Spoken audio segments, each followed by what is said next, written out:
Hi. Hi, good morning. Good morning. Well, at least good morning to us on the West Coast. It's a little early. Indeed. I'm excited to be here with you. I am too. I And am too. hello, everyone at home. We can't see you, which is a little bit weird as public speakers, but this is the new times that we're in. So I thought maybe we could start about, like just briefly who we are and our organizations, and then we can get into it. Sounds good. Yeah, Go for it, Anita. Okay, cool. So I'm Anita Sarkeesian. If you know me, you probably know me from Feminist Frequency, where I did do cultural criticism about pop culture in general, but you probably know me about doing analysis of women in video games. But what I'm here to talk about and why I'm on the sort of mental health session with Eve today is that we are about to launch a hotline specifically for the games industry, providing an emotional support for folks who make and play games. So I'm really excited. That is coming up on August 1st. No, August 3rd. And you can find out more about that at gameshotline.org. And maybe I'll mention it again before we wrap up because it's coming up so soon, Eve. I'm so excited. We're really excited too. The reason I'm here is because I'm the executive director of Take This, which is a mental health organization that serves the game industry. So we primarily do advocacy, training, and workshops for the game industry, and also talk about and consult with game companies about game design that supports good mental health representation and good mental health practice. We are very excited to be partnered with Anita's hotline and the work that she's doing, and really happy to know that there's going to be an emotional support hotline that has game competence in it. And here we are. And yeah. Anita, I want you to just kick off specifically what we're going to talk about today and describe a little bit about what we're going to focus on over the next 20 or so minutes. Yeah. So we were talking about what we were going to talk about. Mental health and games is such a huge topic, and there's a lot of angles. But for both Eve and I think the abuse allegations, the call outs regarding Me Too, are kind of primary right now. I think we are all trying to navigate and figure out how we support folks in this moment and what that looks like. So we want to talk a little bit about that, right? Like, kind of diving into it. And then we want to also address kind of like, what do we do? Like, how do we move forward from here? And what does that look like? Yeah. And I think, Anita, the reason why we really want to focus on this conversation is because in the context, especially of this conference and Games for Change and how we address social good or social progress through games, we need to understand the context in which they're made, because you can't really make truly transformative or change-making games if you aren't thinking about the conditions under which they're made and the environment in which people try to make those games. And so I think it's really key for us to focus on the experience of how those are made and the ability of a diverse and a truly diverse array of people to feel comfortable and engaged and part of that process. And so toxicity at any place in this pipeline of making and playing and experiencing games causes mental distress to everyone. And that is why I'm here. And that's why I want to have this conversation particularly. And so, Anita, I'd love to hear you talk a little bit about the Me Too movement in particular that's happening right now, and some of the context around that, because it's not new, but it is a moment. Yeah, absolutely. Well, so, I think it's important for us to understand that, abuse and racism and misogyny is not unique to the games industry at all. But I think that we have our own specific flavor of it. And I think that that's important for us to understand. So just a little bit of context for folks who might not be familiar. We kind of had what I would consider our first big Me Too reckoning back in August of 2019, when several folks came forward about abuse that they had experienced in the games industry.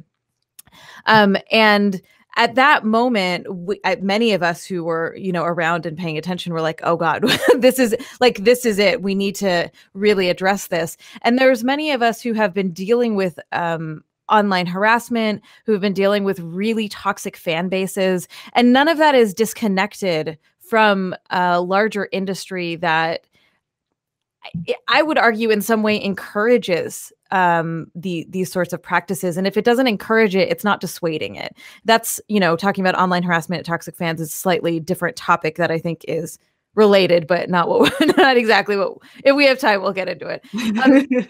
So I think it's important to understand that this isn't the first time that the industry has been confronted on a really big scale. It's just kind of amplified in this moment. So over the last about a month or so, hundreds of people of all genders have come forward with stories about different levels and different types of abuse from across the industry. And this isn't just in employment, right? This isn't just boss or sort of networking events. This is also in streaming communities and content creator communities.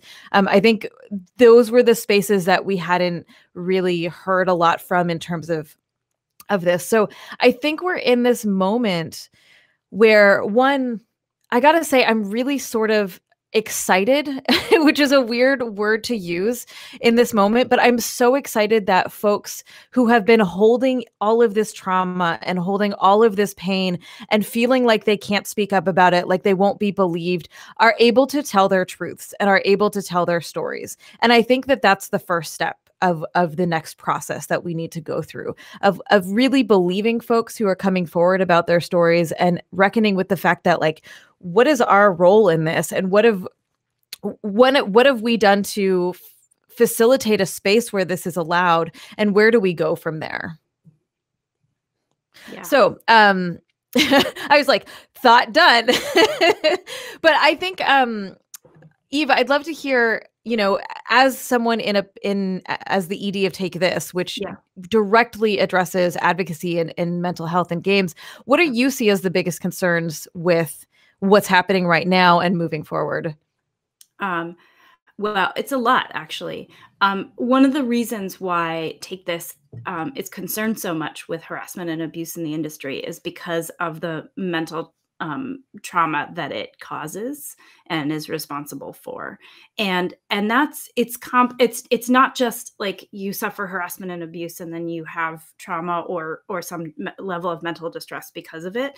It's also that people who hear about abuse and have had other experiences get re-traumatized in these moments, and other people who have a certain level of trust in people who've been identified with these allegations, or people who have trust in existing institutions lose trust and experience this level of uncertainty and destabilization. That's really kind of unsettling and scary, and it can be kind of anxiety inducing to be in this moment when people that you thought you knew or thought you could trust suddenly are identified.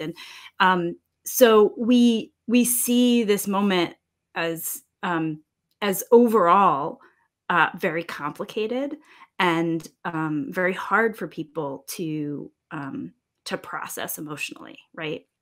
And I have concern first and foremost for victims, but I also have concern for people who have been identified with allegations, because that can be a distressing experience, and we don't want bad things to happen to those people.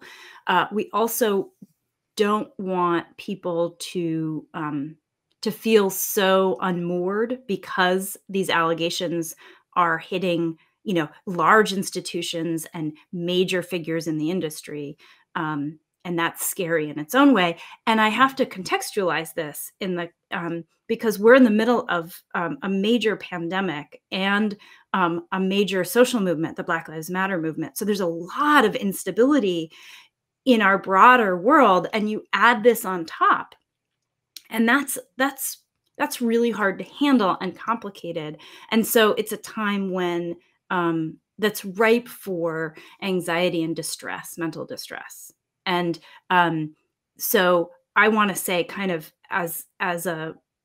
as the leader of a mental health organization, yes, this is a time when you are going to experience greater amounts of uncertainty and distress, and that's okay. Give yourself time to sit with it because it is complicated. Also, this exposes how these systems that exist don't actually work for most people or for a lot of people, and it's not great, you know? And so we want to provide people with the sense of understanding and grace that, like, now is the time to change things, but also now is the time when you're going to feel the least secure in that experience. Yeah, absolutely. One of the things that has been on my mind a lot around this is accountability. Yeah. And I wonder if we can talk about that a little bit. Love to do. Yeah, so Natalie Lawhead, who was one of the first people to come out about abuse in the games industry in the August round. I don't mean to be dismissive. It's just there's these bubbling up social movements that, as an aside, like when one person comes forward, it empowers other people to come forward. And I think that acknowledging the bravery of everyone, but especially the firsts, it's very scary to be out on a ledge by yourself, hoping that you'll be believed. So Natalie Lawhead was one of the first ones to come out, and she spoke at Indiecade Europe, I think last year, and talked about this idea of accountability. And so I just want to shout out that she's already been having these conversations in this space. And, I think that our inclination is to say, well, you've created extreme harm in our community. Peace out, dude. Like, not that it's only men, but it's in large part men. So it's easy to just say, you're done and we're done with you. And we're going to throw all your games out and we're going to, just kick you out and you got to go find another place to be and you can never work in this space again. And I want us to maybe take a minute to think about that reaction and think about what it means to actually repair harm, right? What it means to hold people in our communities, keep them in our communities, and hold them accountable in those spaces. Because we don't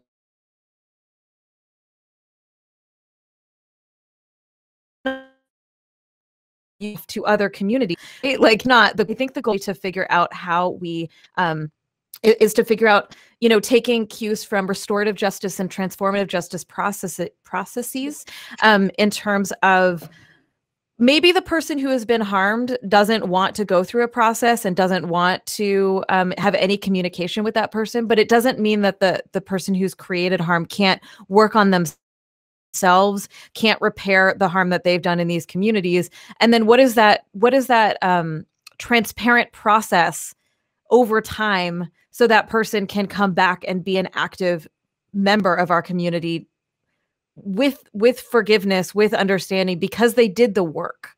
Does that make sense, Eve?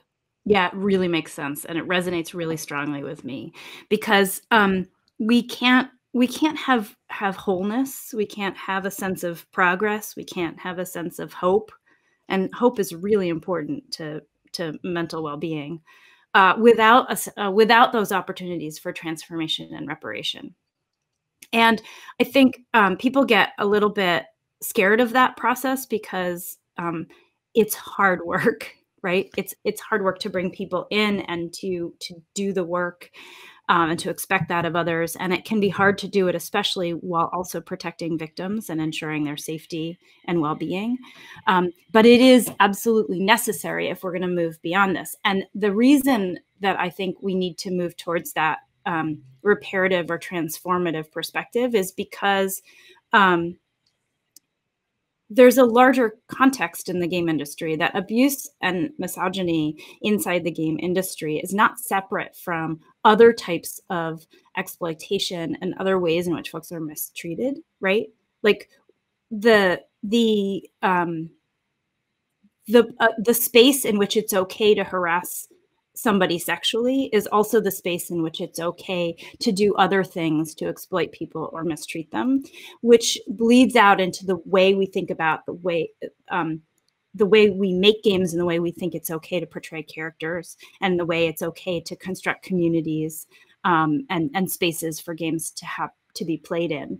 And so it's really, really critical that we think holistically about calling people back in, changing systems that will then create more community-focused, positive ways of engaging in the process of making and playing games, if that makes sense. Yeah, I think, the idea of holistic understandings of how games are made and the communities of games is, I think we could take a cue from intersectional feminism. The idea of intersectionality is that we need to understand how different types of privilege and oppression intersect with one another, because it creates these unique forms of again, oppression and privilege, right? So understanding the difference of, the term comes from Kimberly Crenshaw, who was talking about the uniqueness of being a Black woman in a business situation. And so, like, while white women are oppressed, Black women are oppressed by race and gender, just as an example. I think hopefully many folks here understand that. So I just want to take that sort of complexity and apply it here to what you're saying, Eve, in terms of it's important that we can understand that it's not just, you can't separate necessarily the game from the experience of making a game, from the content of a game, from the fandom of the games. True. Yeah. And so I saw this a lot when I was doing tropes versus women in video games, of like, I talked a lot about the presentation, right? The representation of figures and like sexualization and violence against women. And it wasn't separate from the community, right? It wasn't separate from our engagement with it. And so I really love when you talk about that idea of like, you can't remove the sort of the exploitation around crunch, the exploitation around workplace cultures with mental health and with all of these other issues that we're talking about. Yeah. I mean, I have said, take this, put out a white paper about a year ago on the state of mental health in games. And in that paper, I identified crunch not as a cause of mental health distress or mental distress, but as a symptom of a dysfunctional culture. And that crunch, which is such a kind of it's such a keyword in the industry, that being a symptom is part of that same system that is from which harassment and abuse come from, right? Yeah, totally. Sorry, stumbling. It's early here. It's way too early. Well, so but that's exactly what that's exactly what you're saying, is that that in a place where the level of disregard for people's safety and well-being allows harassment and abuse inside a game company, you have all kinds of other things that can happen in the game, in the community spaces, and they all bleed into one another. Yeah, for sure. Yeah. So I know personally how helpless it can be to be targeted with abuse. I know how helpless it can feel to watch folks being targeted by abuse, being a bystander in that. And I think that sometimes these moments and these conversations, like, people care, right? Like they don't want it to be like this. They don't want people to be harmed, but it feels like such a massive, huge problem.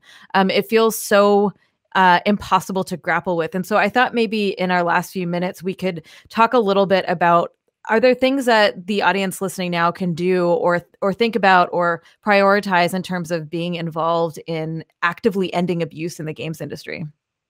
Yeah, absolutely. Yeah, there are a couple of things, and what I'm really excited about is your hotline, because it's going to be a resource for people that is game literate. But we are actively working to create new structures, that will provide people with the support. But in the meantime, as we get there, there's also there's some existing resources, and Anita, I think you can talk about those most effectively in terms of ensuring safety and supporting others. Sure. So I'm kind of like, what are you talking about? What do I know?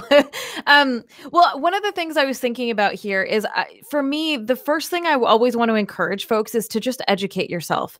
I think that too often we think we watch a YouTube video or read an article and therefore we like now know everything about how to be a good ally or accomplice in a space or understand the issue. And I just encourage folks to recognize and understand that learning about privilege is a lifelong process. And I encourage you to integrate that into your life and recognize that like reading books is great, right? Like really diving into that, listening to folks in these spaces, because I think understanding how, for example, if you're in a position of privilege in your workplace, learning and figuring out how to use that to support the folks who don't have as much privilege, because that's what we're seeing a lot of. It's an exploitation of power. Right? It's folks with power who are taking advantage of folks without power. So, even I actually met like August of last year when this went down, because I was like, we got to do something about this. Who's doing stuff, right? And for me, I think that we've got to start building infrastructure and real tools and real change in this space. Yeah. And so, like, I encourage folks who work at game studios to really reckon with the structures of your game studios. What is the makeup of who is in power and who isn't? What do those meetings look like? Right? Like who gets a say, who doesn't get a say? And how are people brought into the company, and how are people supported once they're in? Like, are there actual functional ways for people's voices to be heard and for people to be able to create change inside, or is it all just window dressing, right? The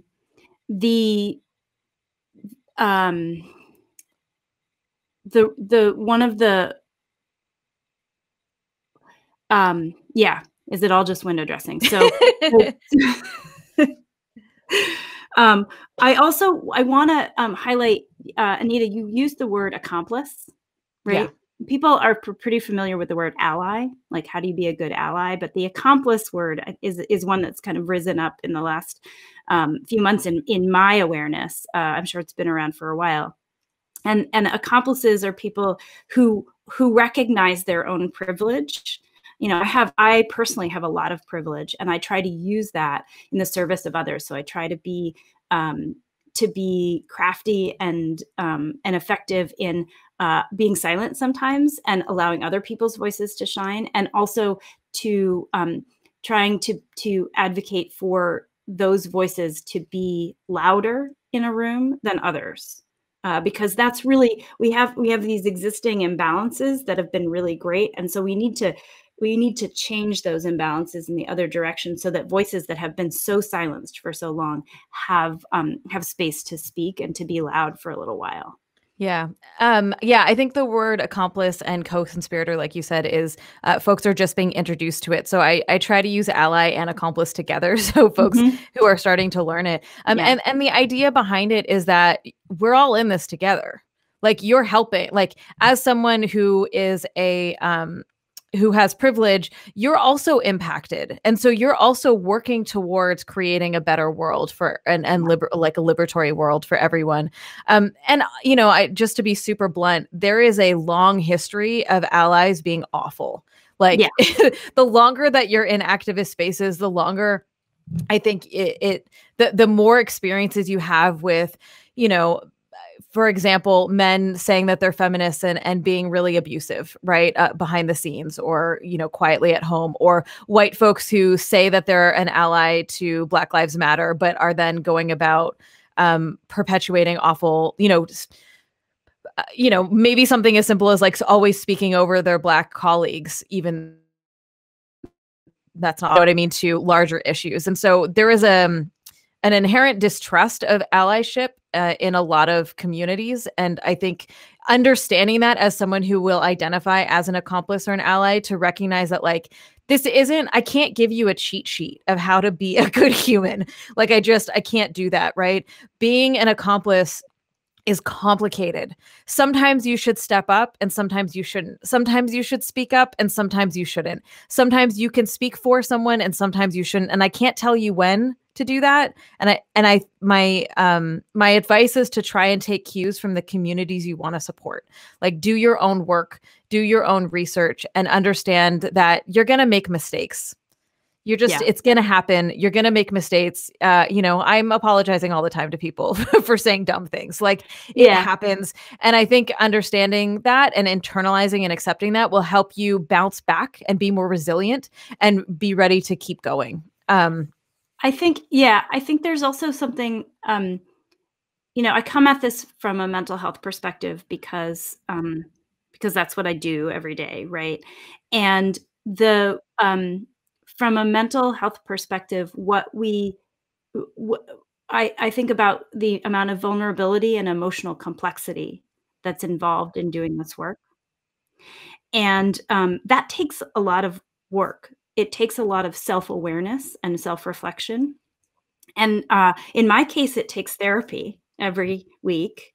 And I think it's really okay to know that this is going to be hard, to recognize that that there's personal growth and personal reflection involved, and to take responsibility for your own emotional and personal growth, so that you can be in a place to have humility and to be vulnerable and to be okay with making mistakes. Right. Yeah, that absolutely. emotional maturity it's hard to come by. And, but it's really super essential in this work. And it will make you a better person overall. Right. And, related to that too, I've been thinking about like the understanding that folks are at different places emotionally, right? Like the healing process of going through a traumatic event, even if it was 10 years ago, you may not have been like, you may never have dealt with it in a way that feels healing and transformative in some ways. And so just understanding and having space for folks in this moment and in our communities to understand that like we're not all at the same level and we're not all at the same place when it comes to interrogating our own mental health and how that might affect our communities and our spaces.